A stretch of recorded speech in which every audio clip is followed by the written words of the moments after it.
Someday I should wear my Nico shirt and you should wear your Arteeza shirt. We'll fight. It's time for a completely unnecessary podcast for Wednesday, August 26, 2015. This is kind of the two-year anniversary of the show. What is it, the 53rd episode? I think it's the 53rd, but it's been like 2 years. Yeah. So it almost works out exactly correctly in terms of the calendar. Wow. Alongside Ian Ferguson, who somehow survived the 2 years, I'm Pat Contry. I'm almost surviving it. We have lots of stuff to talk about on this show. Konami sending out a survey asking their fans, what games do you want to see us make? Let us lick your boots. Gearbox winning the rights to Duke Nukem once and for all. YouTube gaming launches. A guy gets the wrong game from GameStop in the mail. Mm-hmm. Well, we'll talk about what it was. Nintendo filing a patent for a non-disc system.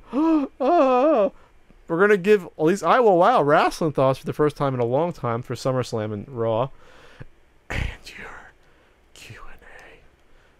Before we get into what's going on in our lives, we have a t-shirt we're trying to sell. We do. Well, I'm not trying to sell it. Teespring's trying to sell it, but it helps us out.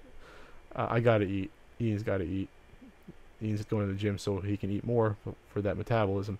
It's teespring.com/CU podcast Danny for the Danny approved CU podcast shirt. Check it out. There's less than a week left, so it's only until about, I think, September 1st, maybe the wee hours of the morning of September 2nd, you can order the shirt. Check it out. Nice gold. You have Danny giving the thumbs up. Which Danny? We don't know. We don't know which but Danny. But a Danny. The Danny is the approving Danny. the CU podcast. Please, no estate out there, sue us. Ian, I've heard you've been hitting the gym. Getting your swole on. I'm not the type of person who likes to talk about that sort of stuff. But yeah, I mean, we talk about everything else. I did. Yeah, I know.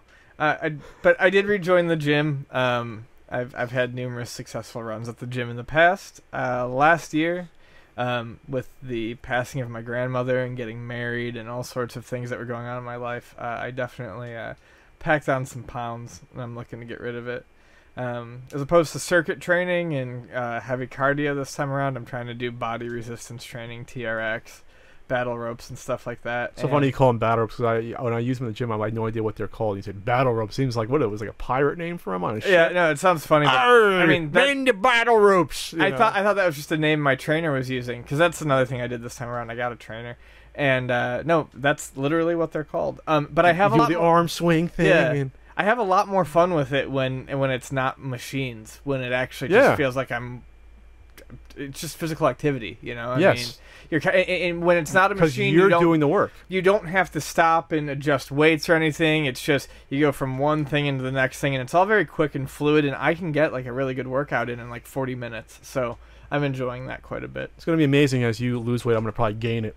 Because I haven't been able to use the heavy bag for like almost 2 weeks now. I think I broke my knuckle, and of course, since I'm stupid, I continue to use the heavy bag for like 3-4 days afterwards. Like, oh, it's feeling a little better, so then pound it. I'm like, oh, this hurts the first couple rounds. Then it goes numb because the bone's probably broken. Right. And so I did that. I'm like, what am I in the Southpaw movie? What am I, a fucking idiot? But I am. So it's still swollen. Oh, it is. You can notice it? Yeah. It's still swollen, so it hurts like right here in the knuckle. The finger a little bit, but it's. I probably broke it. I actually broke it. It's like different shape now a little bit. So hopefully it comes back. So yes, I am a man somewhat, I guess, because I worked through a broken knuckle, but I want to be able to use the heavy bag again because it really is fun to do. So maybe I should just ice it later, but I couldn't even like turn the key in my door like the first like week. I was like, oh, that's really bad. Which was also great because at the time I was like capturing and downloading all the screenshots for the book, which I'll get into. So that was literally, like 10,000 clicks of a mouse within like 2 days, click save, click using save. a potentially broken knuckle. Oh, it was it was painful. I had to use like my middle finger, like it was bad. Speaking of that, the book format has been finalized. Yay! It looks very nice. Looks very nice. If you're a super patron, patreon.com/patcountry, you can see examples of I asked some of the fans what they thought, and no one's going to agree on anything. No one's going to agree on. Not everyone's going to agree on what font. Plus, it's going to be digital and print, so fonts look better in one versus the other. But you can't have. I guess you could have a separate version, but I don't want to redo the entire book. It's not that simple just to replace all the font, Right. So, the book will probably be put together hopefully by middle of October. It'll be like done, and then I could send it away and do pre-orders then. But it's not in stone, but we'll see what happens because I gotta get back to doing other stuff like Flea Market Madness is coming out. A new Path to the Anus Punk. It's been almost 2 months since one came out, and it's just the energy of just doing the book is draining. And this podcast drains a little bit, but it's just I need like I can't. It's hard to splinter the energy creatively from one thing to the other and go back and forth. It's not like TRX. My mind's not like TRX. You can just do the chest thing and then you go into doing the tricep thing. Right. You know, it's not like that. The mind's more like the Nautilus, circuit training. I am so weak and sore. My arms are like wabby noodles. You're doing the planks though, like I told Yes, you. I enjoy those. You gotta come to yoga with me one day. That'll be fun. No? I like yoga, but probably not at the same place you go. Oh, okay. So yeah, that's what's going on. So Konami sprung a survey on the world. That was interesting. Yeah, so Konami, everyone's favorite developer, is apparently, after slash and burning everything they had, are trying to kind of get back into, gamers' good graces by looking at what we might want to see them bring back, which is hilarious because, I mean, what does this really mean? Konami's already basically said that they have... I mean, they've shown little interest in console games. So are we going to get, like, mobile versions of these? So I'm just going to run through the list real quick. They're called it a Heritage Game Survey? Yeah, a Heritage Game Survey. I'm going to take it right now while you talk. And that's going to be important to something I bring up later. But they bring up Rocket Knight, Bishibashi, Parodius, Sunset Riders, Contra, Suikoden, Gradius, Track and Field, Bomberman, Castlevania, Goemon, Zone of the Enders, and Yu-Gi-Oh! And Vandal Hearts. Some of these, I mean, are pretty well beloved in the retro gaming scene, and I think people would love to see them back. As much as I love shooters, Gradius is not my favorite, but I'm sure people would love to see a Gradius 6. Parodius is fun. I love Rocket Knight. I was not a huge fan of the one they did on the 360, and maybe the PS3. But, Bomberman, hey, that's a Hudson property, and who wouldn't want to see that come back, and done well. I'd like to see a new Track and Field. The last one they did was a lot of fun. So I think they're doing this to kind of curry favor. I mean, these selections are very much catered towards a more hardcore audience. But the article that brings it up and wants to throw problems at it, and don't get me wrong, I'm not trying to defend Konami, but the sub-headline is, seems like they forgot 2 key IPs, and they go on to talk about how it's missing Metal Gear and Silent Hill, and it's like, those aren't exactly heritage. The next Metal Gear game comes out next week. Silent Hill, they just axed the last Silent Hill. So, look, we all have issues with Konami, but I mean, we don't need to create issues with Konami. There's already so many that exist. I just took the survey. The other reason why those 2 franchises might not have been in the survey, for the reasons you said, but also this isn't just for console. They might be interested in doing mobile or tablet games. And it's kind of going to be hard to do a Silent Hills game on a phone. No, they did or do a metal. They did one. Okay, one they didn't just axe, but a decent one, not like a simple one, or a decent Metal Gear game on your phone. But, I mean, that's kind of what I said at the beginning. For a company that seems so disinterested in doing anything console-based, what are we actually going to see? And then you look at this and it's like, well, what works? You know what would work as a mobile game? Track and Field would work as a mobile game. Because you can swipe for speed, you can tap for jumps. Like, that would actually work. That's not going to sell great, though. It's no, not. I mean, the good news is that you could put together an easy... When has Konami made a good business decision recently? No, but I mean, half these games, you can do a mobile Bomberman easily. They could program that in their back pocket. You can do a Track and Field game in 2 weeks. They can probably pump out a shitty mobile version of that. Or a Gradius / Parodius. They could do that. So this isn't going to be automatically, well, because you select these games, we're going to come out with a good version. No, this could be, everyone says Castlevania, we'll put out a shitty mobile version of Castlevania. Right. Doesn't mean there's going to be a good game coming out. This Konami has cut all these properties because, like we stated in the past, they're cutting their entire, the development team, and they're going away from consoles. So this isn't exactly, to me, a great sign on its surface. We have to see what's actually going to be announced. I mean, do you honestly think they're going to automatically come out with a console Mystical Ninja game again? Or even do a digital re-release of Sunset Riders? Like, like I said, I mean, what's on the horizon after Metal Gear Solid 5? I mean, off the top of my head, I could be wrong. Prove me wrong. I don't think there's anything really coming out. Did the last Contra, when it came out, was it Contra 4 on DS? Did that even sell that well? No, they did. They also did a 360 one. Way Forward made Contra 4 on the DS. Eat me. Did they do well though? Enough to Well enough. well enough. I mean, just like the new track and field supposedly did well enough. It's nice to see a Hudson Soft property make the list. Yeah. They should just get that Bonk game out of mothballs from 5 years ago and finish it. The thing was like halfway done, but whatever, put it out for cheap. You know, yeah, we'll see what happens with this. I don't see them making like a Sunset Riders game ever again. Personally, that was kind of like out of left field. Well, like I said, I think it's just a curry favor with retro gamers. You look at this list, and even if these games were released, even if these games had a semi-recent release, these are all dating back to retro consoles. I'm sorry, Silent Hill and Metal Gear Solid don't count as retro consoles to me, even though they got started. I mean, that's PS1. You're close, but this is stuff that goes back to NES and Genesis and Super Nintendo. Well, Sunset Riders, that was a one-off game that, while it was cool, it's like when people think of Konami games, that's not the first one that sort of springs to mind. No, it's not. It's like, oh, it's a cool arcade beat 'em up or shoot 'em up in the arcade. Okay, Zone of Enders doesn't go back. Yeah, but they keep releasing those collections. Pearl from Konami, who's not there anymore. Pearl previously of Konami used to show me all the cool Zone of Ender collections coming out. We did giveaways for that at the marathon. Them, yeah. Yeah. So I guess we're not going to be sponsoring the marathon anymore. No, probably not.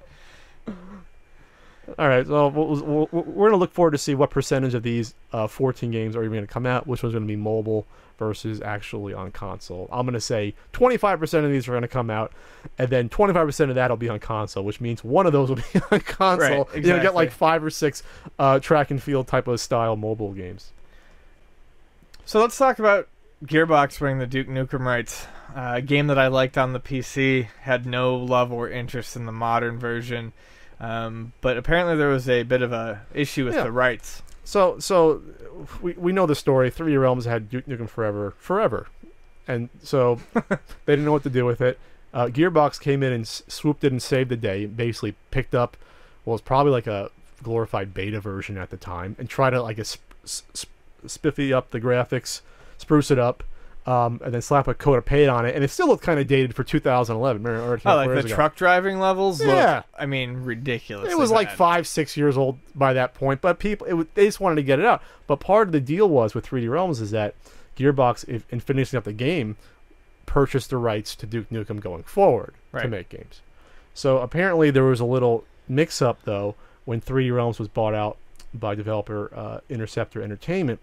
So they thought by buying 3D Realms that they could make Duke Nukem games.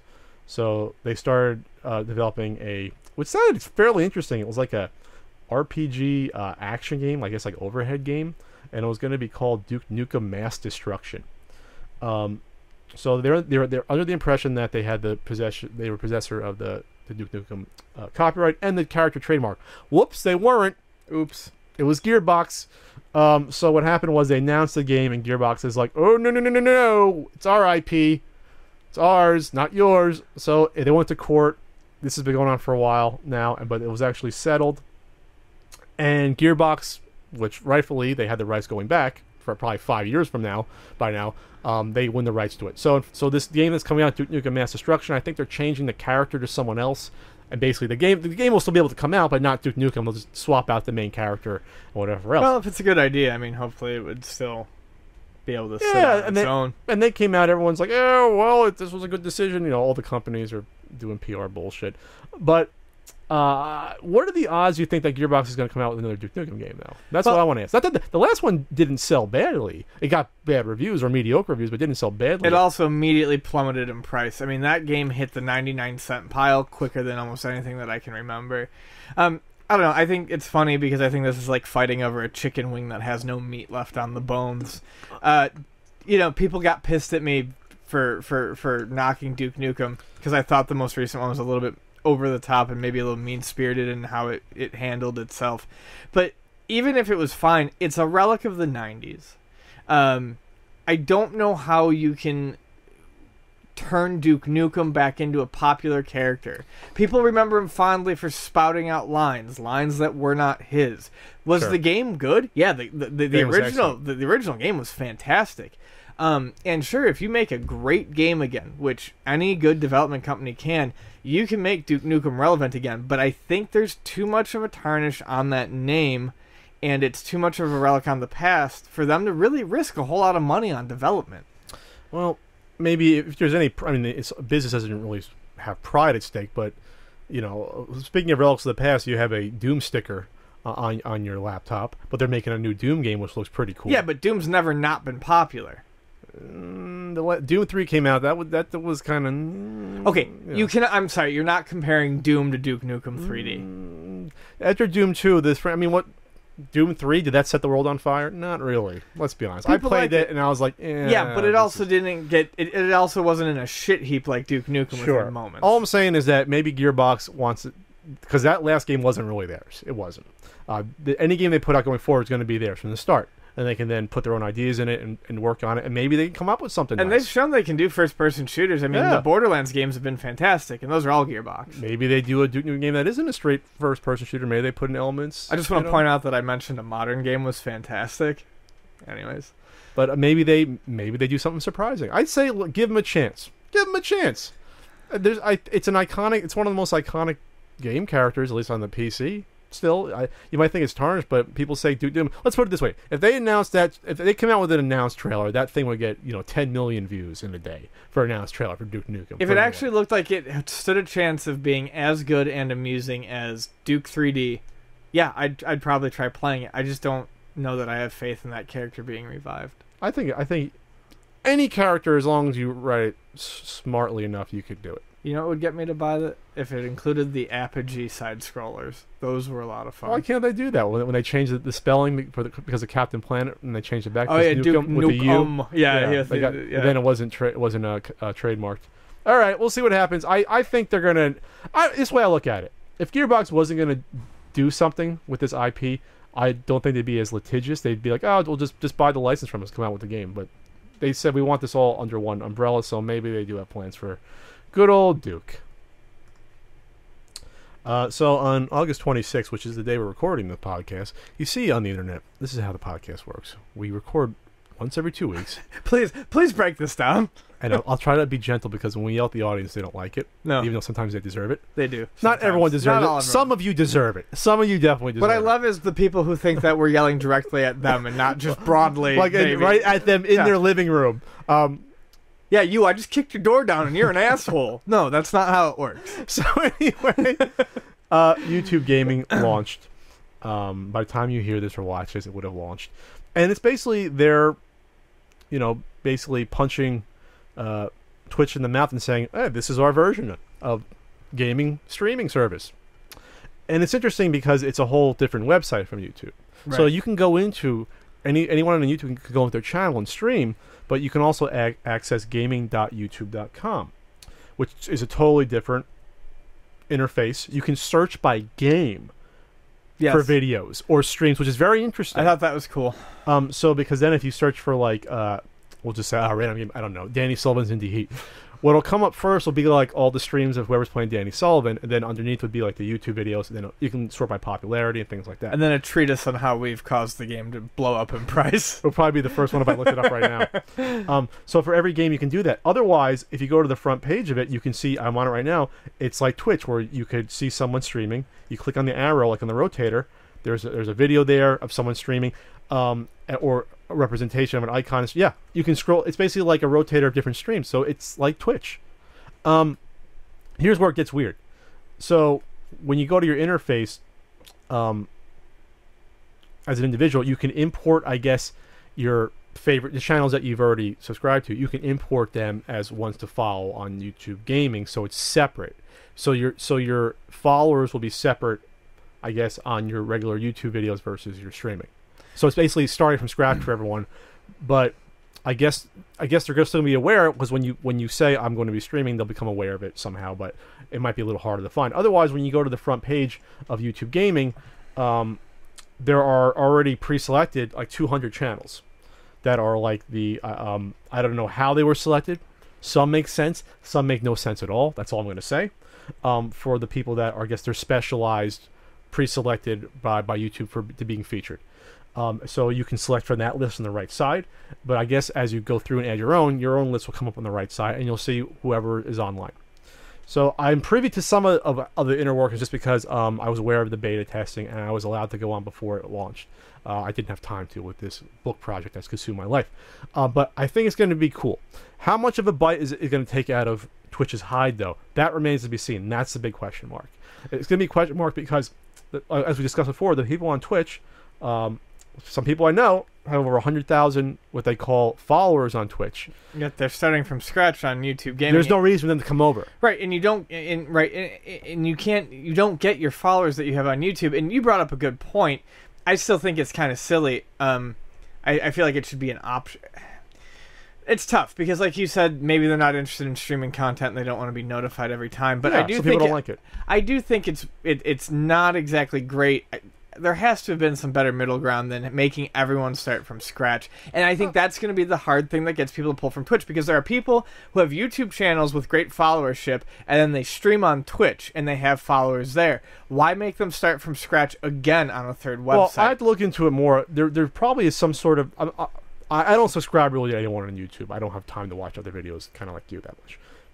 So maybe there's a cool option where you go in and you can see all your channels and it'll ask you if you click here to...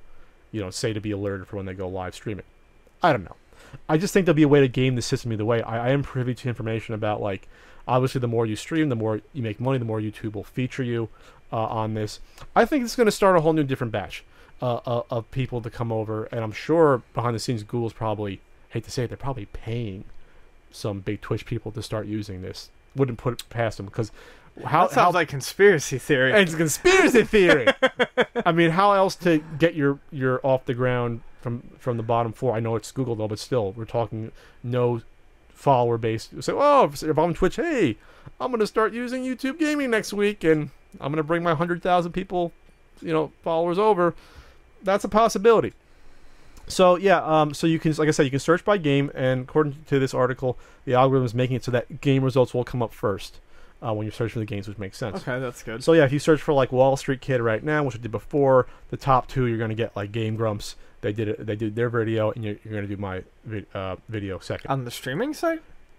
YouTube Gaming is just everything. It's streaming and it's video. Oh, okay. It's Gotcha. everything, but it's focused on the game stuff. So when you search, there's a landing page for over 25,000 games. Okay. They made individualized games for individualized pages for 25,000 different games. So every NES game picture has its own landing page. So instead of like if you search for a game on YouTube, say you search for Baseball Stars, there'll be video game results and other results thrown in. Maybe top 10 greatest baseball stars of the 1940s. Yes, yeah. exactly. Okay. So with YouTube Gaming, all that shit will be gone. It'll just be gaming videos and gaming streams. So then if you search for Baseball Stars, mine might be first because I did a Baseball Stars video as my first video. There could be a lot of views. That might be first. However, if you're streaming it, that would come up too. Right at the top. Okay. So it's a focus. They want to focus on the streaming. So it goes streaming, then standard videos, and then... Okay, yeah, that's it. Streaming and standard videos. So that's how it's worked out, though. So it could be cool. Say you can subscribe to games. So say you like Double Dragon 3. You like. And so I'm so sorry. You want to be alerted every time someone's either streaming it or a new video comes out pertaining to Double Dragon 3. You can also subscribe to games. So, you know what I mean? So that can be cool, too, if you're really into... Name an NGPC game that no one else cares about. All of them. Super Real Mahjong Perfect Collection. So you could subscribe to that game if they put it in the system, which they probably would because no one cares about that game. But then any time a video was uploaded or someone was streaming with that, you would be alerted to that. So I think that's a cool idea.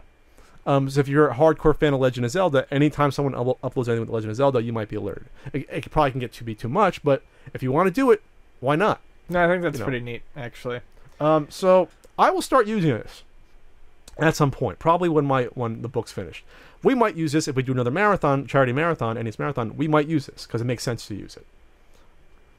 Yeah, Twitch did fine, but also what I do like though is that the one thing we didn't like about Twitch was about when they invaded our chat and knocked it off. Basically, it hopefully doesn't have that whole Twitch. But it was a good thing. The whole Twitch tween and preteen culture. Hopefully. Is not in YouTube Gaming. Hopefully it's a more mature sort of atmosphere. Not saying Twitch is immature, but from what I've seen, Twitch does skew. You think YouTube skews young? Twitch skews even younger than YouTube for the most part in terms of its demographics. So maybe if you're more of an adult and you're predisposed not to like streaming, maybe YouTube gaming. I'm just throwing this out there. Maybe it'll be more mature. I don't know. I'm gonna have to say no on that. I'm just I think throwing you're out giving. there. I think you're giving that Too much credit? Too much credit. All right. I think streaming is gonna be streaming, and over time, as long as YouTube can keep it up and running and going, you're gonna get the same audiences everywhere. But I mean, it'll be interesting to see what it does as a different option. I like the ability to subscribe to games. That's pretty cool. I did hear it launched with a bunch of bugs, and people were upset. But anything is going to launch with bugs, and hopefully they'll get that worked out within a few days. Like I said, I'm going to use this. I was never going to use Twitch probably Right. because if it's all consolidated, why would I use a separate thing? Keep it all there. Sure. So let's talk about something that I think we all worried about, and you and I talked about a little bit, I think, when we discussed We are the Nostradamuses Yes, of YouTube and retro gaming. of GameStop selling retro stuff. And I'm sure everyone's heard this story by now, but hey, we're a podcast that records every 2 weeks. You say that like it's my fault. No, I say it because Hey, Pat's an asshole. No, I say it because people need to be reminded. All right. Apparently, because we record every day, but we wear the same shirts every day. We're not going to spend the whole time attacking the audience like last episode. That's not good for my subscribers. No, fair enough. So, guy orders a Chrono Trigger from GameStop, gets it. It's a Madden 95. Man, where do I want to start on this shit? When he turns it on, it appears to be a Chrono Trigger, No, when he turns it on, it goes straight to EA. but it appears to be a Chrono Trigger on the outside. Oh yeah, it appears to be a Chrono Trigger on the outside. This is why it's dangerous. However, the label, even on a shitty phone camera, he mentions it looks suspect, and it does look suspect. So I don't know if it was someone who... It was a repro. It was a repro. Yeah. But did they open it up and drop take out a Chrono Trigger chip and put a Madden 95, or did they just strip a Madden 95 and throw a repro label on it? They might have taken advantage, and we've discussed this, they might have just taken advantage of the trading system. I don't know what the trading is for a Chrono Trigger. Someone can look it up. Say it's $25 for a Chrono Trigger. Say it's $30. You buy a $1 Super Nintendo game. You buy a $3 label. Yeah, you just made exactly. a $25 profit And for nothing. That's probably the most likely answer. Wow. So remember that video that we discussed a while back of all those people meticulously testing things in that lab and all that? And them talking about changing batteries and testing all the games and making sure they save. Yeah, that's total horseshit. And, I mean, we fucking called that because GameStop has their head up their ass if they really think they can manage to take on... I mean, how many retro systems are they managing right now? Let's just say it's 6 or 7. If they really think they can take on 6 or 7 more systems than what they've already taken on, and they have a problem with that, that's insane. Well, it's not just that. Expanding the program nationwide, they don't have the volume and capacity to handle it to begin with. Right. Which is what I always said, without hiring 1,000 people. So GameStop flat out lied to you when they said that they were going to test every game that they got and change every battery. Because if they did, they would have noticed something was wrong. Because even if they opened it and Madden has a battery, they would still have to test to make sure that battery worked. That's true. Or test Chrono Trigger the battery. Yeah, right, exactly. Either way, they didn't. Either way, I bet you they turned it on and saw the credits come up before it even got to the fucking title screen and turned it off. They saw a white screen instead of a black screen. So you're right. They lied about incompetency in testing two things: the proper game and the battery. Right. Unless they were stupid and tested the battery for the wrong game and didn't realize what they were doing. And we're going to train people to be able to spot test, fakes and repros on the job. No, well, obviously you didn't do that. That's why they failed the third time, because it's looking at it, you can tell it's a repro label. It's a repro label, and then you sent it back to your home office and wherever to get tested, and they still didn't spot it. I mean, this had to have gone through, and I'm being generous here, conservative. This went through minimum 3 hands before it got sent out. Person at the store that accepted it ships to someone else and then ends up in the tester's hand. Tester's hand. Or maybe another person. And then person back to the person who ships ships it out. You're right, third person. Right. And maybe if these 4, people are supposed to know, I mean, that's at least 3. And it's not a conspiracy. I mean, the guy had a packing list on the YouTube video. I'll link it somewhere. I try to link stuff when I can. Sometimes it says who packed it. The person's name's on there. M. Coleman packed it. They might get into trouble, unfortunately, if not enough people see this. But I'm hoping this isn't a conspiracy, that this is true. It is it must be a conspiracy theory. Illuminati, Tower 7. Anyways, so, I mean, what happened was, I mean, there are people who think it's shitty, like, oh, he opened it and, did that to, kind of, like, stick it to GameStop. No, because why would it be a repro label then? This is a lot of steps to make a 3-minute long YouTube video, and what's the guy actually going to get out of it? Maybe a legitimate copy of Chrono Trigger. Yeah, I don't know much about the uploader, but just to say, you're right, to put out a fake video wouldn't make much sense, just to do it on its surface. And I'm sure mix-ups happen, but this is a big mix-up just because this is an $85 game. Now, of course, he can return it. Yes. Which is the beauty of their return policy, and that's what people... It shouldn't get to that point. And people brought that up when we talked about their retro game program rolling out. Like, well, they have a return policy if you don't like the condition of it, but it's like, but no, that's why you look at eBay, or you go to a walk-in store, or you go to a flea market even, because you can just look at it and you don't have to deal with shipping stuff back and forth. You don't have to deal with the disappointment. I mean, Chrono Trigger's in demand and not exactly easy to find. Who's to say that GameStop is sitting on a pile of these things and they can just throw another one out the door at you? They might not be able to, but this is the other danger. And it's not buyer beware when you're buying from a reputable dealer. I'm sorry. But what if this two other scenarios happen? What if it was an actual Chrono Trigger, but a repro label? Are you telling me that's going to be worth $85? I don't think so. Not in my book. Either. I'm not sure to put a value on that. It's $20, $20. I don't know, but it sure is fucking $85. Or the other, even worst case scenario, it's a totally fake. Let's just say it's an Earthbound, or it's a Hagani they somehow got their hands on, and it's a fake Hagani inside and outside. The person gets it sent and has no idea. Think, oh, I got a good deal. They only charged me $600 for this Hagani. You're saying it's on that person? Fuck you, it's not. It's on GameStop for sending it. Right. And not doing their due diligence, and should have rejected it at the counter to begin with. I hate the buyer beware thing when it comes to stuff like this, because yes, collectors should know what they're getting into, but if you are a reputable shop, especially if you pride yourself in being a retro shop like, say, Luna or other stores do, or if you're GameStop and you're going to tell people and assure them that you're going to do this right, then you need to earn the trust of your customers. Absolutely. And you're not going to do that by shipping out bullshit products. And especially if you're buying online, yes, there's a risk if you're buying from GameStop because of how they do it, that you don't know what the label quality is going to be necessarily, et cetera, et cetera. Is it going to be real? well, yeah. But let's just say it's legit. You don't know if it's going to have a small tear or nick. And that's you take that risk and you get it. And if you don't like the label, well, at that point, yes, you have to suck it up. This is something that you knew going in, you might not get the best label. But you certainly didn't sign up to get a bootleg label with Madden 95 inside of it.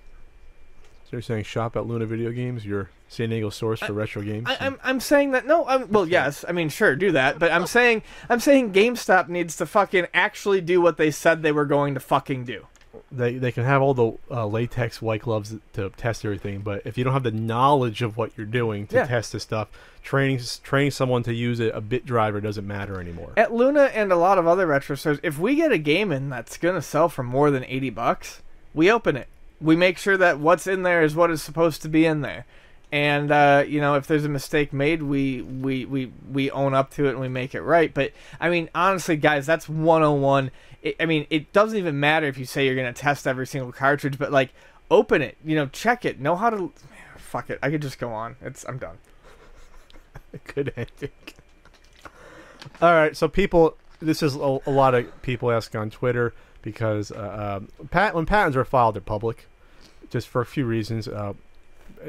For other people, other companies to see if it could infringe on their patent, it's public information. So Nintendo filed a patent for a non-disc system with diagrams, and people are not flipping out, but are off in the internet verse wondering what it means. Here's a couple of things that it could mean. One, like a lot of patents, it could mean fuck all. I mean, it can mean nothing. Yeah, it can mean absolutely nothing. People file patents for ideas all the time. I just following right now while we're talking to protect an idea or a possible idea that they want to pursue. It could mean that they are going to use something similar to like a 3DS cartridge or a smart card media, because it simply just says there's no optical drive. That does not mean that there is no physical media whatsoever. Sure. Or it means that, fuck, Nintendo's going all digital and whatever. I mean, There's a lot of other ors in there. Yeah. Or it means they're coming out with a new Nintendo Wii U that's a bargain version with no optical drive. That's a possibility. Right. And I mean, who the hell knows what it means at this point? It says that it would have a controller with a display unit. So yes, that lends some credence. It could be the NX is going to be digital, but will support your Wii U games in some way or another. I mean, it could mean anything, but it doesn't. I don't know. I just don't understand why people are flipping. Yeah, I wouldn't. We don't know. We don't even know if the NX is going to be a standalone system or just an add-on. We don't know any details. They haven't announced it, which is again why I don't think it's coming out next year, because they haven't even announced anything yet about it. So we'll see what's going to happen with this. If there's any engineers out there that like the little diagram with the Venn charts, and it's like, oh, here's the card slot. There's an arrow to a processor. It could be for anything. Right. Like it could be something that they thought of 5 years ago. Oh, we'll just throw that patent in. Just get it in there. Right. This isn't like artwork of what it's going to look like. Hey, what did they mention there? Nintendo filed a patent for a horseback riding peripheral in 2009. I mean, that'd be funny. That they never used. So, I mean, I'm not saying that it could. I mean, it could very well be a digital-only home console successor to something or another. Because, look, love it or hate it, I do think we are definitely on a road to that. Maybe if not in 5 years, 15 years. For games, I think it's a little different than DVDs for a few reasons for going discless. Just because you're going to really piss off all the GameStops and stores because they're going to be out of business, basically. So they're not going to go out with a fight. I'm not saying they can lobby. Video game companies can say, screw you, it's more profit for us, but they have a relationship with the GameStops for the exclusive and stuff like that. No, so as I've always said, these companies, we talked about it ages ago, 2 years ago, I think, where, they say that they won't, like when the Xbox One was announced, they didn't want used games to be accepted. Some of these people some of these companies don't realize that people are able to buy new copies of your games because they can sell back their old physical media.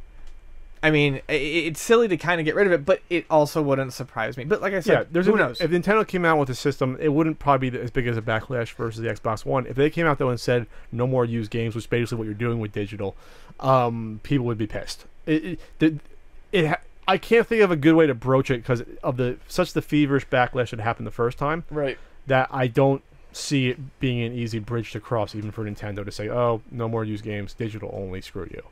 Basically, it's going to be like, I don't know how much I like Mario anymore. Like some people would accept it, others I'd be uncomfortable with that, something like that. I just don't like it. Not being able to trade games or borrow them with people, or sell back games. Just maybe it could be un-American. Maybe it could be a mini Wii U with Mario Kart 8, Smash Brothers, and Splatoon loaded on it. Yeah, and there you go. Remember that mini Wii that no one bought, that red one? Yeah. Maybe it's like that. It's actually a pretty cute system. The mini Wii? It's useless, but it's... You can probably still buy like $40 at Toys R Us. I'm sure. On the bottom shelf. So I'm going to vote that this means nothing for now.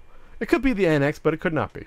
So I'm basically saying nothing. I'm saying there's no reason to really speculate. We just talked about a whole lot of nothing. We did. All right. What's the deal with the NX? Does it have a disc or not? I don't get it. So surprisingly, because I went out Sunday night, I have no impressions about SummerSlam and Raw, really. But Pat does. I do. We are in Bizarro land right now. Because I did swear off WWE after WrestleMania. And not just for that reason. It's just, I hate to say it, seeing all like Daniel Bryan have a career-threatening injury. What's his name? The Canadian wrestler that we love. Tyson Kidd. Tyson Kidd. Who knows if he's going to wrestle again. Seeing all these guys die. Roddy Piper. At fairly young age. You're watching a brutal business. You're watching zoo animals for your entertainment. You have to accept that, and I'm getting less and less. It's kind of why I can't watch football. I can't watch football for the same reason. Yeah, it is. Except at least those guys get paid millions and millions of dollars. Sure, wrestlers don't. I mean, at least with that, you can play football for like 5-6 years and don't have to worry about the rest of your life. And obviously now at least that there's lawsuits and there's a union with football, so you're at least somewhat protected. Wrestling, you're not. Especially not in the WWE. You're all independent contractor. You're an independent contractor, even though you can't work for anyone else while you're wrestling with us, which is illegal, but whatever. So I'm just getting, it's just more and more uncomfortable. I know it's entertaining, but I'm less and less comfortable watching people literally kill themselves, die young for your entertainment. And I know that it's safer now. There's less pile drivers. There's less high angle, suplex and things like that. But it's still bad shit happens. I was gonna say something about that too. It's like I remember when everyone bitched about WWE and even some of the indies, being like, "Hey guys, we gotta back off of this shit," like pile drivers especially and stuff. And it's like everyone bitched, and it's like then you see all this shit happen, and all these people grow old with brain damage and shit. And it's like, aren't you kind of happy that they're still putting on good matches but living longer, healthier lives? And they're not. They're not making shit. Yeah. Most of the jobbers in WWE, they're not even making six figures. No. And they got to pay their own like hotel rooms and health food. insurance and oftentimes travel. So that's why I'm down on wrestling now more than ever. But that aside, I checked out the results of SummerSlam. You know why?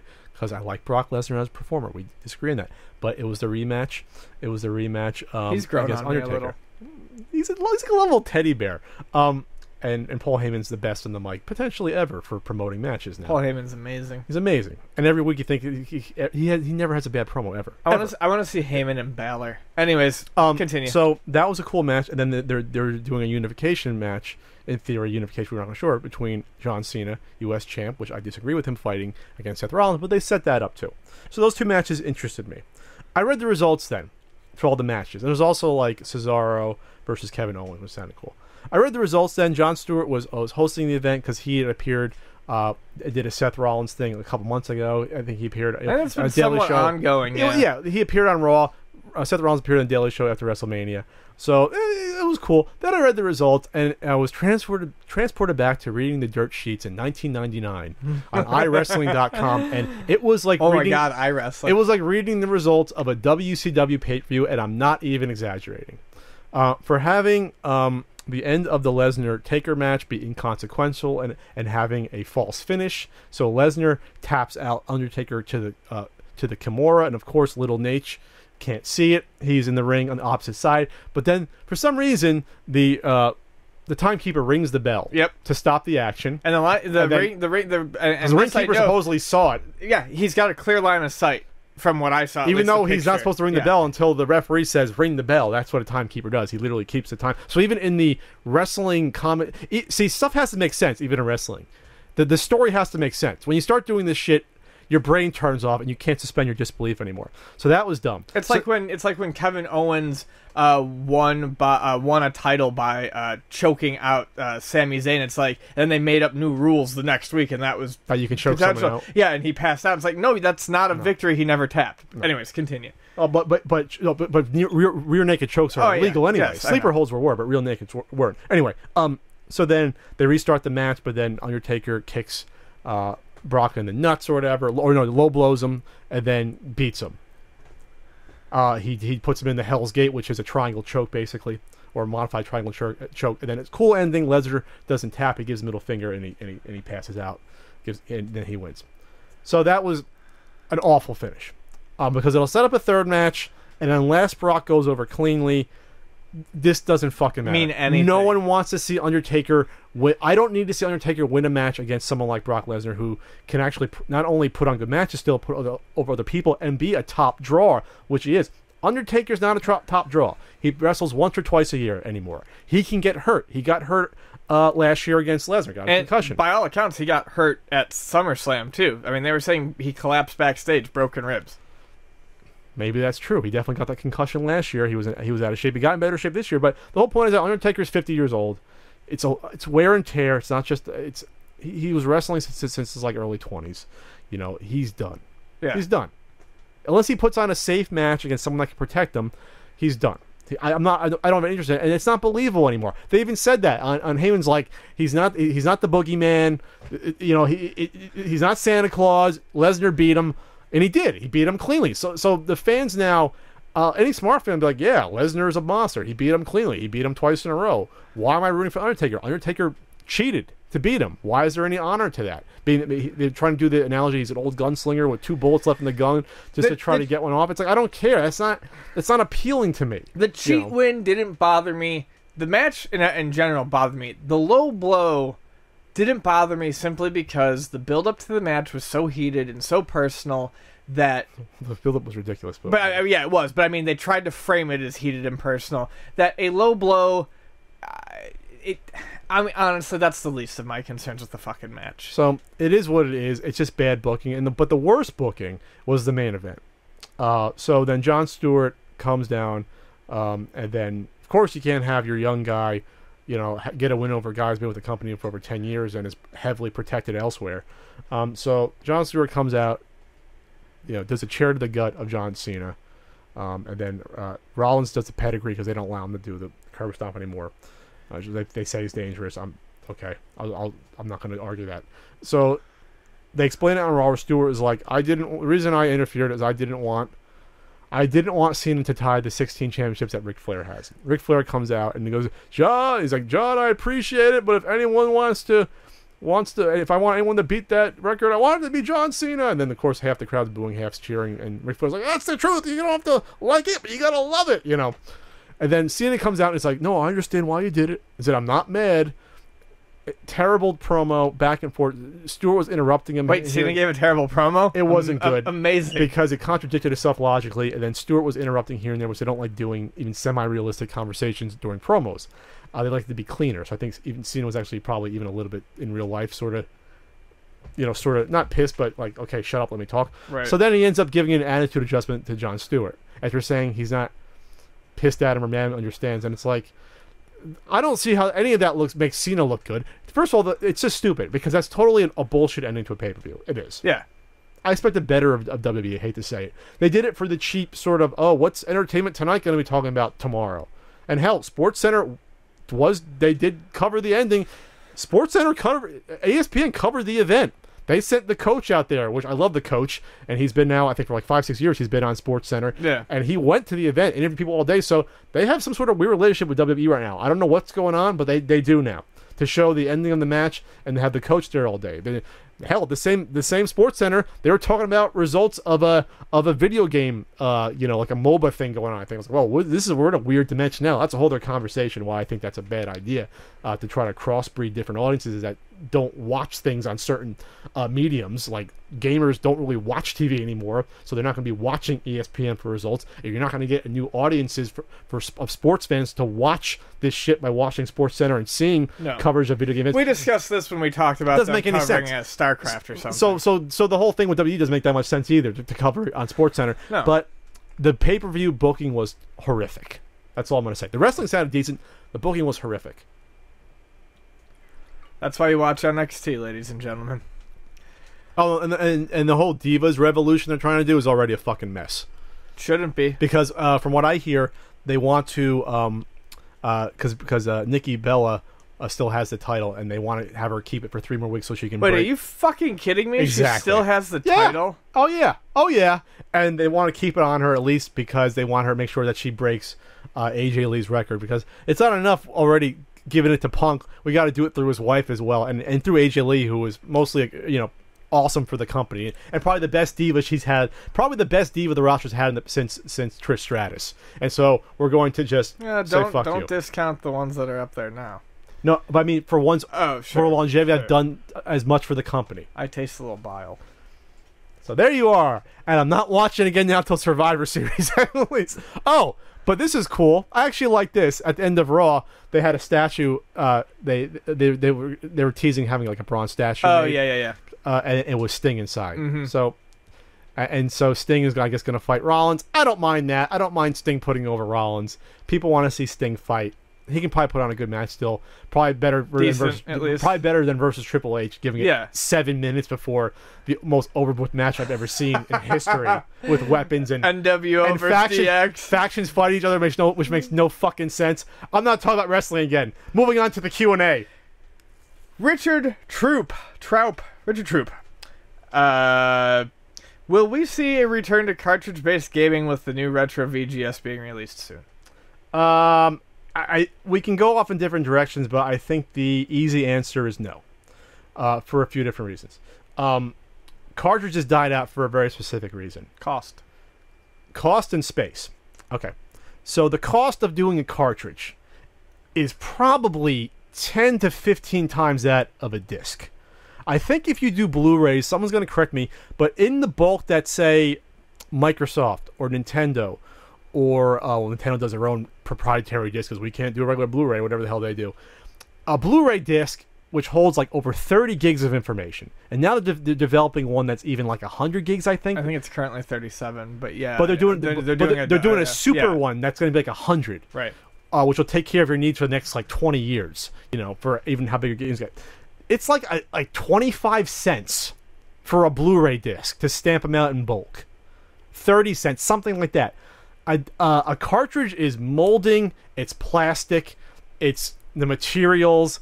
Besides inside the, doing the actual chips, it's not cheap. No. It's not cheap, and it ain't quick to do that. Say something goes wrong with processing an individual chip. Oh, that whole batch is ruined. We got to do a whole new run of cartridges now. You got to take them all apart and refashion the molds? No, it's just not cost effective to do cartridges. No. It isn't. There's it makes sense when you look at like a portable system. It's not really a cartridge, but like a memory chip or like something like a 3DS cartridge or a Vita cartridge or something, because optical drives on portable systems don't make any sense. But there's this weird. I mean, I like cartridges. Don't get me wrong, I like them. Everyone loves them. But there's this weird retro fetishism to them, and you can't even have the debate. I mean, other than maybe load time. Like vinyl and CD does. I mean, there's really no benefit to a cartridge, and I don't know why we constantly want to see the return of cartridge-based gaming. Yeah, it's nostalgia. It has to be, because there's no logical reason. In terms of load times, a lot of times now you could on new systems they all have hard drives, and it asks you if you want to load a lot of the game storage onto there to reduce the load times. Is that right? It's true. And also, I mean, there are load times on cartridge-based games for the 3DS or on the Vita. So it's not automatic. Yeah, the myth that cartridges completely eliminate load times is absolutely false. You have going back to the 64, that was false. Even with flash memory on like the flash carts, it's not instantaneous to load the game up. It'll take a few seconds. Compact flash is quicker than say regular SD, but it takes seconds to load this stuff still, and that's for small games that are like a megabyte or smaller. Mm-hmm. They're still accessing it. So people are saying, well, why don't you then just put like an SD card? Because SD cards, I think I saw somewhere like an SD card, a 32 gig SD card is under a few bucks. So then that cost is down, but then you still got to put it in a cartridge though. Like if you're gonna fake it and get an SD card and put it in a cartridge, that mold and the plastic still and the machinery. You don't understand the machine together of a cartridge. Then someone's got to screw them together and put them together versus stamping out Blu-rays every second. Right. That's a huge difference in cost and in time. Besides the casing that goes in, like a nice cheap Blu-ray case in bulk is nothing. Those plastic cases don't cost anything. For a game, you have to fashion something else entirely, which is going to be more money. What are you going to do? You're going to make a clamshell case? It's a lot more plastic. And they're not made in the bulk that the DVD cases are. That's more money. Everything is more money. It's not just oh, it's outdated just for the sake of being outdated. It just doesn't make any sense. I think it's. I'm not trying to take a jab at anyone. I think it's funny because I bet you there are people out there who would want their cartridges to come in cardboard boxes so that it could be collectible 20 years from now because cardboard degrades. I think it's sure. I think it's a weird collector mentality thing that wants these cartridges back. And like I said, I will always love my my Game Boy cartridges, my Neo Geo Pocket Color cartridges, stuff like that. I just don't necessarily need to return to that. Yeah, and plus it's also then, in terms of the cost, it's not just for the consumer's sake, it's for the publisher and developer. Why would a publisher, say they put a game out on, say Sony, because then now we're cutting out the middleman. Say Sony puts out Metal Gear Solid 5 for $60, okay? So they're going to charge $60. The cost of materials for them, obviously R&D and software, but just the cost of materials for the disc and the case is probably about $1 to $1.50, and that's probably high.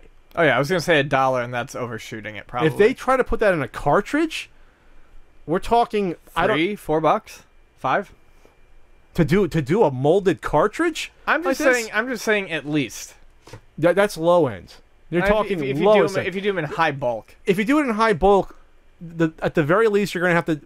The cheapest way you're going to do it is to do an SD card. Yes, that's what I'm saying. And throw it in a cartridge. I'm still on the SD card. SD card. Yes. SD card, a couple bucks. Then the plastic casing. This isn't cheap. Still, Right. $5-10, we'll just say at least. So then the profit margin so eliminated at that point versus something $1 versus 10 or 11. But then say you're a smaller though. Say you're a smaller, more independent company, then you can't make any money. Then you want to stick with digital or disc no matter what. I mean, that's what it comes down to. It's just, right. It's just business.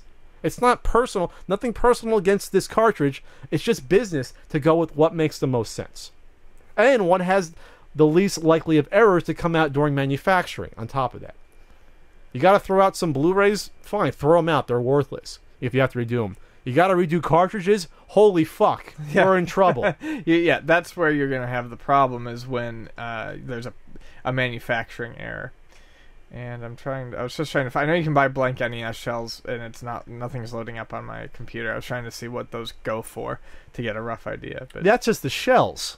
Yeah, that's not the other parts that go inside it, or the cost of labor to put that together, or the machining, or parts the labeling and stuff like that. No, I realize, but I was just trying to get a base idea. There could be, even if they're $5 each. Let's say they're $5 or $6 each. Okay, yeah.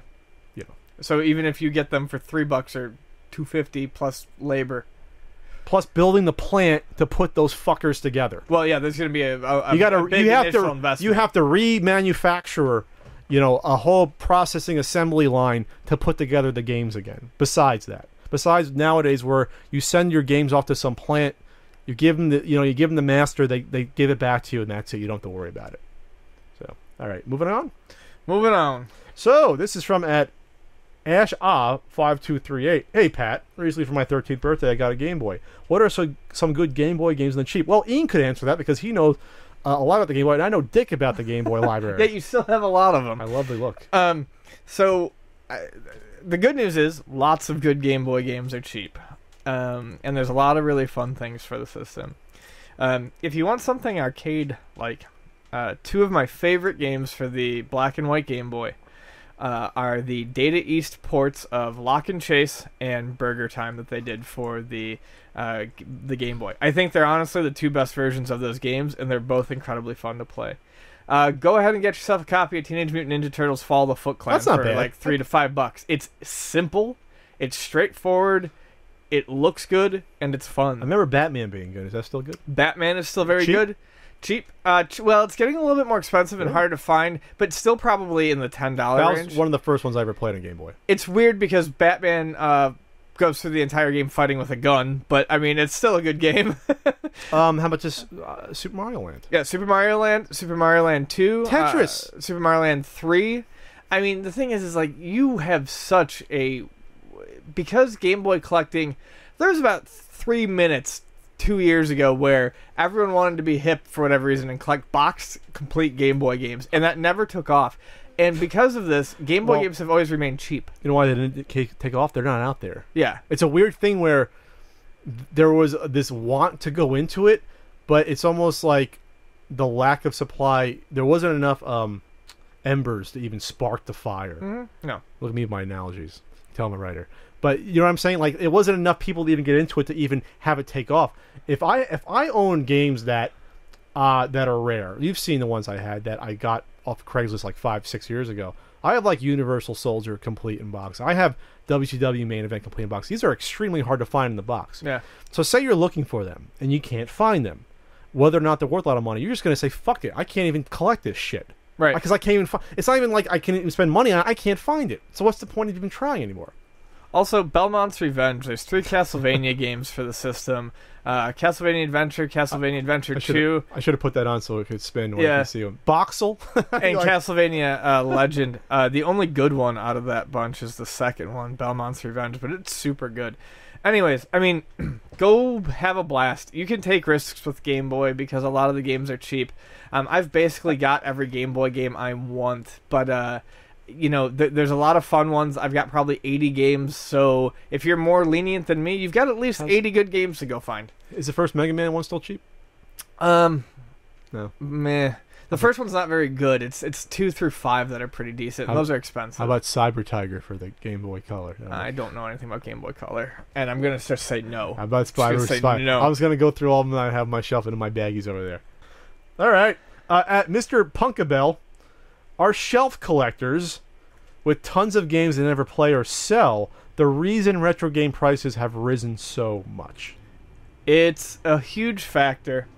Now, any collector is actually going to contribute to what I'm going to talk about, but shelf collectors are an extra special brand of annoying. This is the first time I'm hearing the term, by the way. Yeah, me too, but I mean, we all know what that means. We all know those people. Would I be a shelf collector?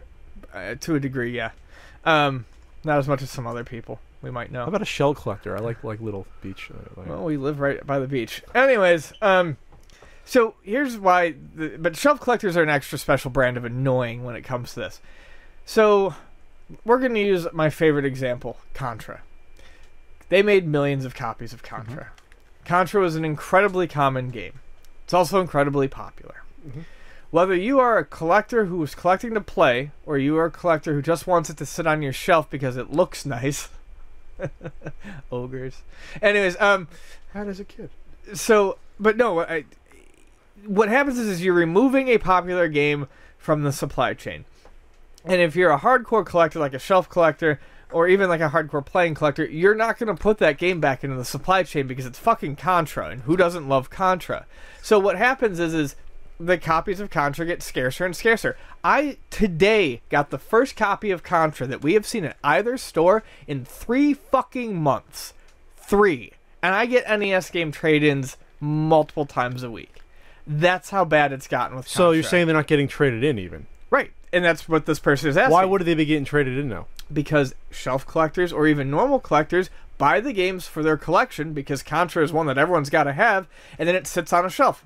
Or even if it's getting most played. of your trade-ins are from people that you think are collectors or have a game. No, they're people who are getting rid of copies, but then people who just got into collecting come and they buy the Contra and they remove it from the chain. And what I'm saying about shelf collectors is they're not even playing it, so it makes it even worse. When someone comes in and buys it to play it, great, but these people who have just gotten into the hobby for looks, yeah, they're making it a lot harder for people who want to play the game to land themselves a copy at a reasonable price because they're just not out there as much as they used to be. Like I said, Contra should be, and it was at one point in time, like 8 years ago when I worked at Luna, a game that we had 5 or 6 copies of at all times and sold for $15 or $10. And now it sells for $30 to $35, and I see it once every 2 to 3 months. But how much of that is just versus the popularity of it and people just wanting to play it more too? Because But that's what I'm saying. Well, it doesn't matter either way. It doesn't. But this is what I'm going to say. Because while everyone should have a Contra because it's one of the best games on the NES, it's a 5-star game according to a certain book that's coming out, hopefully within 3-4 months. Wouldn't the prices be affected a lot more? Would be those shelf collectors that want the uncommon games or the borderline rare games, because there's a lot less of those to begin with. Sure. So wouldn't the price shoot up on those a lot more? And that's actually what's happened, is that those are the games that have gone up 600, 700, 800% or more, versus a game like Contra that's maybe only doubled in price in the past 8 years. Yeah, but that's still a big rise. And this person's asking, the reason retro game prices have risen so much. They're not talking rarities. And like I said, at the shop, a lot of should be and are common games have jumped in price simply because they're not on the market. And like I said, that's going to happen even with someone who wants to buy it and play it. But it's extra annoying when it's someone who's just buying it to put it on their shelf, because it is contributing to the overall rising cost. Well, everything contributes. Games. It's also, if you had those 5 games on that shelf, and if you weren't selling them to people that wanted to buy them to sit on a shelf, they would have been bought by resellers when the price went up, and they would have sold them anyway to someone else, and the price went up. I know. I guess what I'm getting at is it's not, like I said, it bothers me more when it's someone who's not playing the game, but the popularity of collecting in general is really the reason why it's the prices for some of these games that everyone supposedly thinks should be super, super cheap aren't anymore, because they're just not out on the market. Sure, and before someone goes on Ian, well, Ian, you're making a profit off of the game's increase in price. He's got to pay more. You have to pay more to get the games. And again, Ian doesn't own the store. No, people think that. I mean, he should, but he doesn't. I paid $18 for the copy of Contra today, and I'm going to sell it at $30. And the only reason I paid that much for it is because I want it on my shelf. I haven't had it in a long time. Yeah. I want someone to be able to come in and buy it. I was actually surprised you had a Conan on the shelf. That's a rare I game. know. I was like, oh, you have a Conan. Yeah, on there. that was a bizarre trade-in. How many stars did you give that in the 2 stars? 1.5? Two for effort. 2 for effort. Two for you effort. You like it going, but the control scheme is so weird The that. control scheme is a real turn-off on that one. Okay, so I am contributing, but then again, I bought most of these games before the price started going up, so I'm okay. I'm immune to Ian's wrath. All right. At Crozy, does the slow sales of the GameStop exclusive Amiibo 3-pack with Rob show a wane in interest? I don't think so. My main reason for not thinking so is I've heard from GameStop employees that it's not slow. People are everyone I know who has an interest in Amiibos is getting the Retro 3-pack. I still have to get one. Yeah, but everyone I know, I thought you did. Anyways, everyone I know it has it pre-ordered and is waiting for it. There's no lack of interest for this Retro 3-pack. They just haven't sold out. They made enough. No, yeah, and that's exactly Which it. is This great. is a good thing. That's good. Nintendo, according to the GameStop manager, who is my buddy that I talk to all the time, Nintendo, they did not know what they were going to have when they went into that Saturday where they opened up at like 8 for pre-orders for it. And they opened up at 8 and they were like, holy shit, they had like hundreds of spots for these things. Nintendo finally did it right. They were like, there's going to be a huge fucking demand for these, and we've put them out. So Yeah. I don't want people to think that the fact that it's not hard to find means that there's a waning interest. It just means that they've flooded the supply chain. They gained interest the way they should have for a pre-order. Yeah. Like, yes! Fuck you, scalpers, finally, yes! I hope there's someone out there that bought 150 of them and is getting hosed. And if you think that does show a sign of lacking interest, just wait until the next GameStop exclusive or the next Toys R Us exclusive single Amiibo comes out and it gets sold out and people freak. I feel bad for those completionist collectors on this stuff because originally I thought, well, they're going to come out with one for every Smash Brothers character, but now they're coming out for everything under the sun. They're coming out with. There's an 8-bit one coming out, which I think is going to be used with the Mario Maker. There's 2 of them. One that's in a 8-bit but modern color scheme of Mario, and then the original brown and whatever color. Yeah, scheme so of Mario. have fun keeping track of all these Amiibos. I don't know where the hell you're going to put them all because there's going to be 300 of these things out within 2 years probably, just littered all over the place. Whoops. I have maybe like a 6th or a 5th of the Amiibos out just from gifts or picking them up randomly if I see them, and I don't even have the space for these. I have the Pac-Man one, so most nice enough to give me. I might get Little Mac if they re-release it. I love Little Mac. I might get this 3-pack. After that, I'm pretty much done. That's all I really want. Nintendo might be sending me the Pixel guy, too. Sweet. That would be nice of them. From Daniel Zwan. Any stories revolving around resellers not knowing their games? Love the podcast. Thanks. Oh, yes. There's so many that it's hard to come to mind. One of the main reasons why go reference my good versus bad resellers video, because the bad resellers are the ones that get into it and not know the market and not know what the hell they're selling, because then they assume that they can just charge the top of eBay prices and get it at a flea market, which makes no sense at all. So, yes, I've run across a lot of them. A lot of people couldn't tell me a quarter of the games they're selling what they were. But then again, they didn't know the market for these games. So it's one thing to have popular games and sell them at a flea market or at a convention and ask top dollar, because you might be able to get it from someone because the demand's there. But you cannot automatically ask top dollar for, say, a Sega Master System game, because the market is so much smaller for that.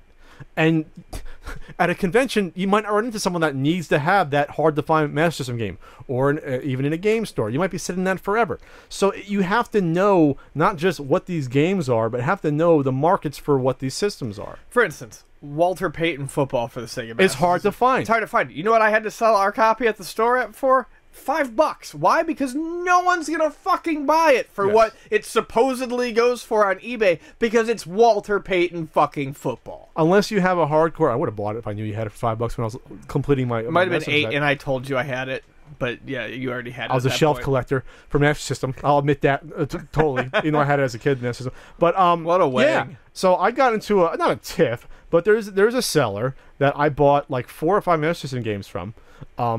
At the swap meet, who had them priced high eBay, And first of all, to charge at eBay at a swap meet's ridiculous, because I'm doing you a favor by buying it, because you don't have to list it, you don't have to ship it out, and plus, oh, by the way, you're not losing 15 to 20% off of the eBay listing fees and PayPal fees. So I'm actually doing you a favor by buying it at eBay price, because you're not going to get that. If something you sell for $60 at the swap meet, $60 cash, versus $60 ends up being $45 or $47 on eBay, and then all the other bullshit that goes along with listing it in the time.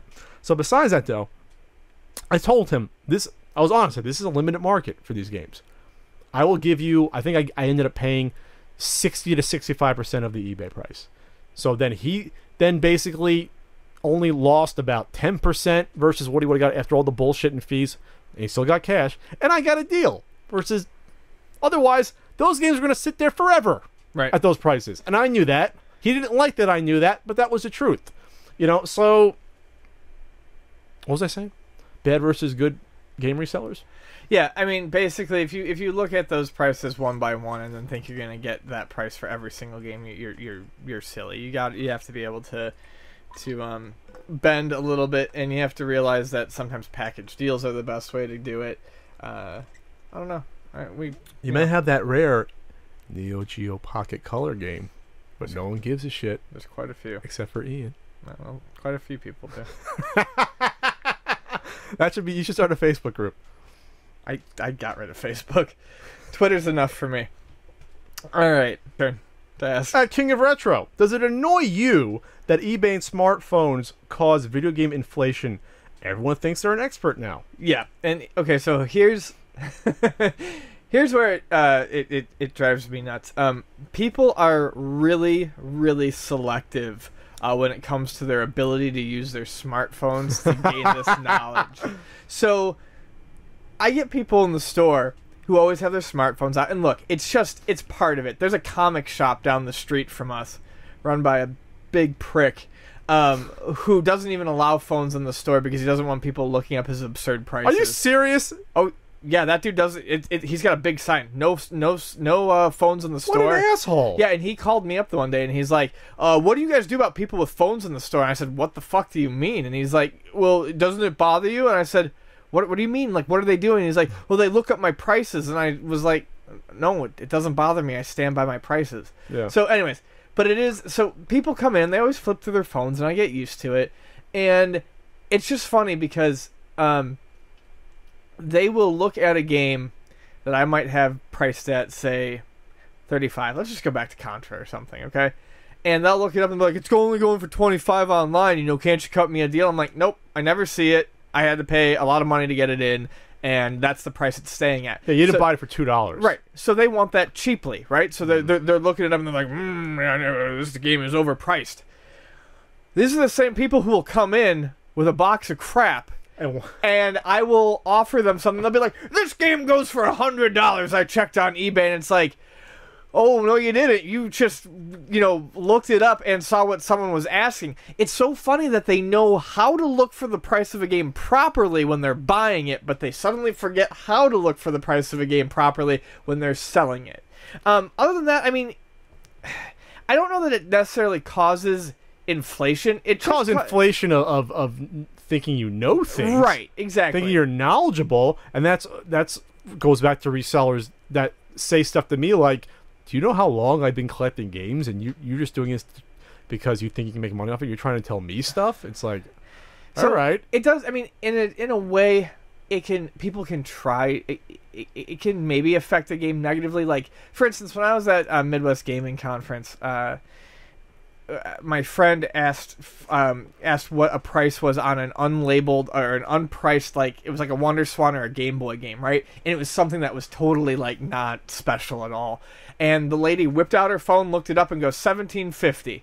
And my friend's like, oh, fuck that, and drops it. And it's like, yeah, so, I mean, people can try to price by that, but especially when you're doing it on the fly, which I do see people doing at these conventions and stuff. That's rude. I try not to do that if I sell extras. Yeah. In general, I have a good idea, though. But well, no, you price everything ahead of time, but, I mean, a lot of these crazy prices that people are trying to ask that would inflate the price, they're never going to get for these items. No. Because it goes back to something you were saying in the previous segment. They don't realize that it's such a niche thing that no one is actually going to pay that unless they are lazy and they want it right now on eBay. I've seen people with this at the swap meet with the same in the past. They had the same 2,600 with 10 games, trying to get like $60-$70 for it. They had it there for a year. No one was going to buy it at that price at the swap meet. Sure. You know, it's like you got to bring the price down at some point to something reasonable. I want a deal for getting up in the morning or going. Well, sometimes going to a convention you want a deal too. Can't always get it, but sometimes it's nice to get one. It's not just that though. It's for like it can be positive in one aspect though. If people over rely on their cell phone, you can still get good deals. You see that on there, laying on top of that. I told you about those things. Don't say what it is, but you see those two things. Oh yeah. You know how extremely rare that is? Yeah. I got it right by these newish collectors that had their cell phones looking up prices of some games. I was like, hey, you should get that game, and then they list my recommendation, and I got those. They can look up on their phone all they want. They wouldn't know what that was, and right. I got it. So having a cell phone helps. But being knowledgeable still takes time, energy. You have to put work in. You have to go in forums. You have to be research. You've got to be around talking to people for a decade, 15 years to know it. There is something to be said for longevity as a collector. Oh yeah. I mean, but yes, cell phone does cut out a lot of there's a lot of easy work that goes into it. Having a cell phone, and it's simple. Easy work. It's not necessarily easy work, but it is easy work. Looking at prices at least, which is one of the things that you lose easily because I don't know the prices of this shit anymore. So I don't need to know the price of what Godzilla 2 is. I have no idea. It's at $25 bucks. When we go to conventions these days, you ask me to price the games. Yeah, basically. What does my extra Godzilla go for? I don't know. At J Ludwig 86, what would be the ultimate retro game pentathlon that tests all skills? I've been thinking about this. Pent is 5. Yep, I know.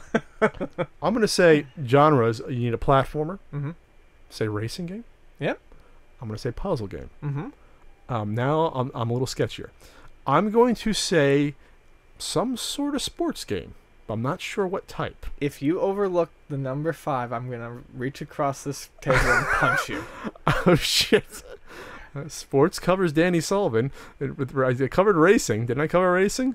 Yes. What did I miss? You need a shooter. I was thinking that.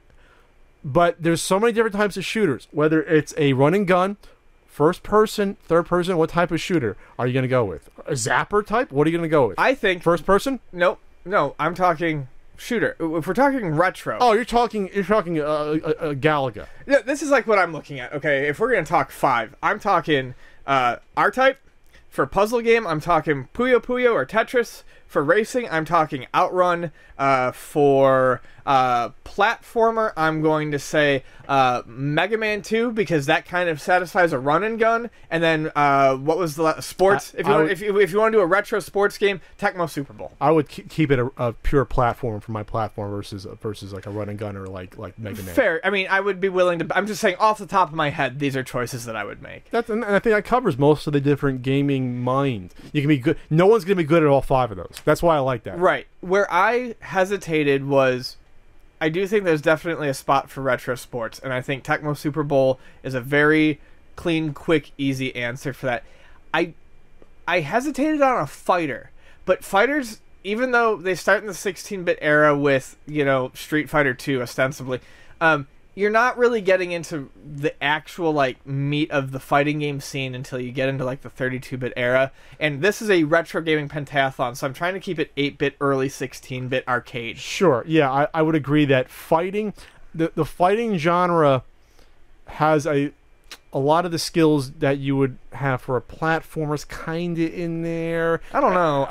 I mean, it's fast reactions to enemies, so I think it's just time period based. I think that's where at some point a fighter would, to me, replace a sports game. Sure, but you need a sports game in there because a sports game is a little bit slower than the others types, and there's some strategy and action involved. It's only one of those 5 genres that you have some strategy involved. You can say puzzle, but puzzle's so quick it's not really strategy at that point. It's just twitching and. So can we just make it a sextathlon or whatever the hell it is? The Olympics doesn't have that, I don't think, do they? Huh? But the Olympics have a sectathlon? No, I'm just saying let's make up our own thing so we can add fighting games in there and just I would keep fighting out of it because fighting wasn't there really until the 16-bit era.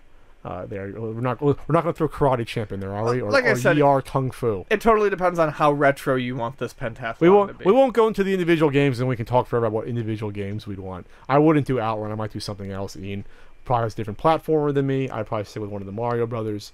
That's a good choice. In terms of shooter, I That's an interesting one. I'm not sure what I'd go with. Life Force? I don't know. Life Force is a good call. Gradius is a good call. R-Type is, I think, quintessential and brutal. That's too brutal. R-Type, you move so freaking slow in that game. I love it. I love R-Type. like a snail sliming its way through the galaxy. I love R-Type to death. I don't like R-Type that much. Okay, next question. At Amy314. Walkthroughs, ever use them? Is it cheating? With the solution instantly available on the net, do we give up way too easily? I like how it's very pensive. Yeah. This question from Amy. I mean, I feel like we might have covered this slightly before, but okay, so to kind of answer you backwards, do we give up way too easily? Yeah, I think a lot of us do, because the answer is right there. Now, there are a lot of people who pride themselves on not using them, and I'm not saying everyone does, but I do think a lot of people will give up easily. Is it cheating? I mean, yeah, to a degree, it is. I mean, when I used to play RPGs a lot, I would play through once cold with no walkthrough, and then if I liked it, I would try to play through with a walkthrough to see anything that I missed.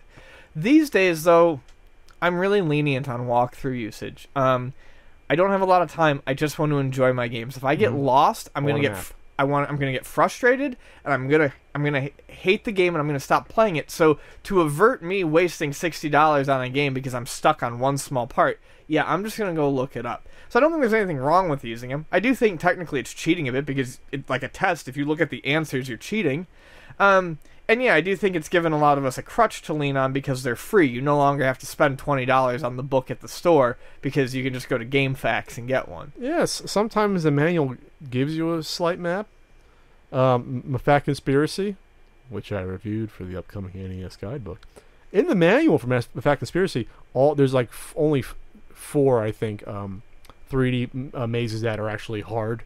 You know, like they give you all of it, all the levels. They tell you where the doors are and everything. Yeah. Like that's fantastic. Because the first game gave you the first 2, and then said "fuck you" for the Rio de Janeiro one, which was impossible. You know, so I don't know. For maps, I think maps is totally different than something else. Because maps, it's like I don't have hours to search around. I'm not 8 years old anymore. I have other stuff to do. Right. I got to do a podcast that I don't like. I'm kidding. I like it somewhat. You know. Yeah, show me a map with clear exits where the treasure chests are and let me on my way. Yeah, I still gotta play the rest of it, but just give me a map. Right. Let me get to the action. You know, it's like going to a movie and then you have to like figure out how to get to the action scene watching the movie. You don't want to do that. You don't want to, you know, you want to see Ultron fighting all those Avengers. Weird analogy. Anyway, this is from at BS Silver. Hey, Ian. Hi. Any good stories about customers lowballing you at Luna? P.S. Love the show. Thanks. So I guess, I mean, the reason I actually picked this to be thrown up here today is that it actually happened this morning. I open up the store. It's hot as fucking shit. I get all the fans going. I sit down, and first customer of the day. My throat is sore. First customer of the day comes in, and he like kind of like looking around, peeking at the NES or the N64 case.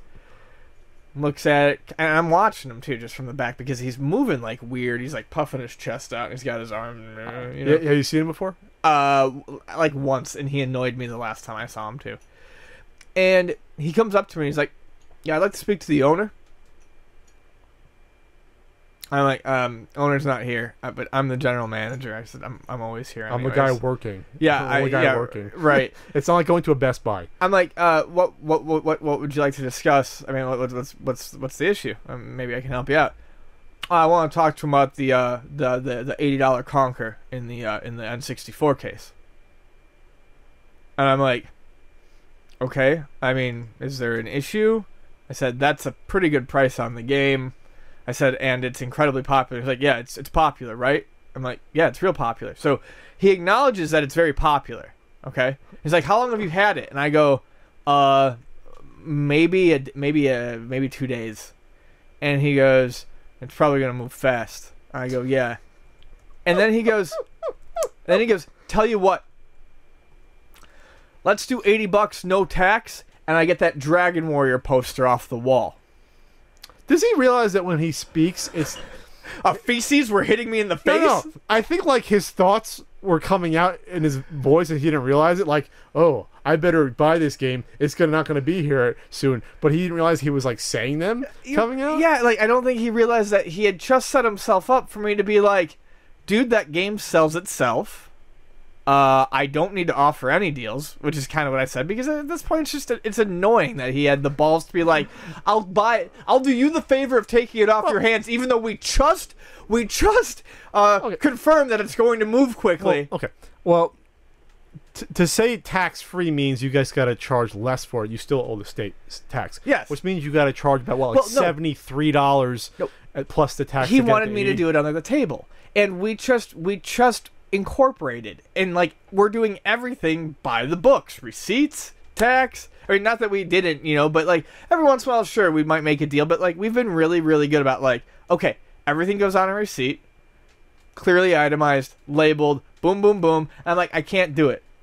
And I said, and we don't ever sell the posters. I said, if I took down one poster, all of them would go. And I said, this place would look like shit. Sell me the Pirates fucking map poster on the wall. That's part of our cartography He corner. won't sell it to me, even though no one's looking at it. It's not good to look at that thing. People look at it all the time. I want it. I don't own it. Anyway. I don't care. Exactly. So the point is that if Ian won't let me even buy it, some fuckwad stranger, you're not getting the Right. Nintendo Power poster off the wall. Let me just. And if you had given it to him, I would have ran to the store and broken it and stolen the Pirates poster. So, anyways, I mean, that's just the most recent story. He didn't try to get me to go down on the price exactly.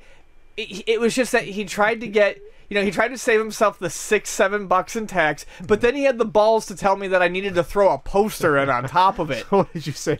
I just said no. I literally said, dude, and this is my response to everyone who's pissing me off with stuff like that, because it happens a good amount with these more expensive games. Was he a shelf collector? I don't know, but guys who try to lowball me on this stuff, like actually like offer me lower than what these popular games are worth.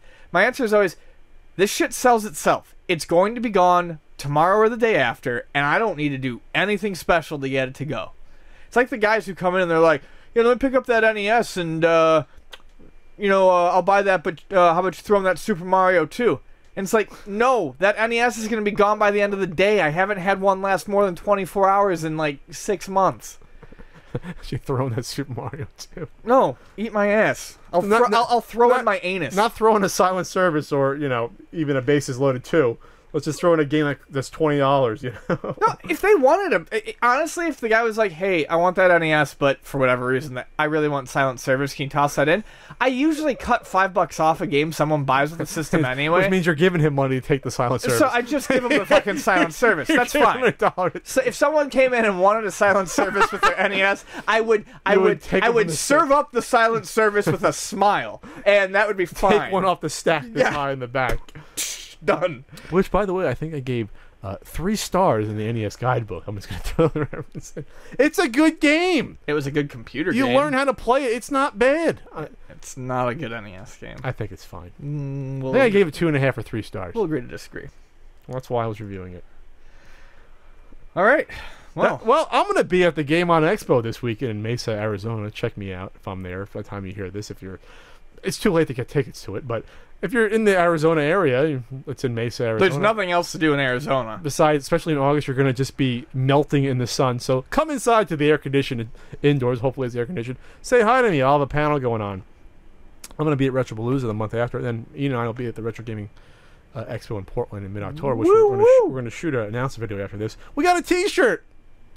You got like 6 days to buy it. It has a Danny. It's got a Danny approving the podcast. It's teespring.com/CU podcast Danny. And then we also have a Patreon for the podcast. I have one as well, but I defer to Ian for the podcast. Patreon.com/pixel. It's not like we don't split it. I still defer to Ian. Patreon.com/pixelsickle, and you get to watch us in full video format 26 times a year. And I've really been trying to be more interactive on there too lately, so hopefully it'll be a lot more fun for people who are on there. I gotta get on there and see what Ian's writing. So we'll see you in a couple weeks. And this was a shorter one, only an hour and 25 minutes or economical. so. An economical CU podcast. So for Ian Ferguson, I'm Pat Country. Subscribe on Stitcher and iTunes and RSS feed us and bitch about us on YouTube. Ian loves it. I do. And don't lowball him on a conker. And I swear to God, don't ever give someone a poster from the I wall won't. if I don't get a poster. And I'll see you later. Bye. I think you're all swell.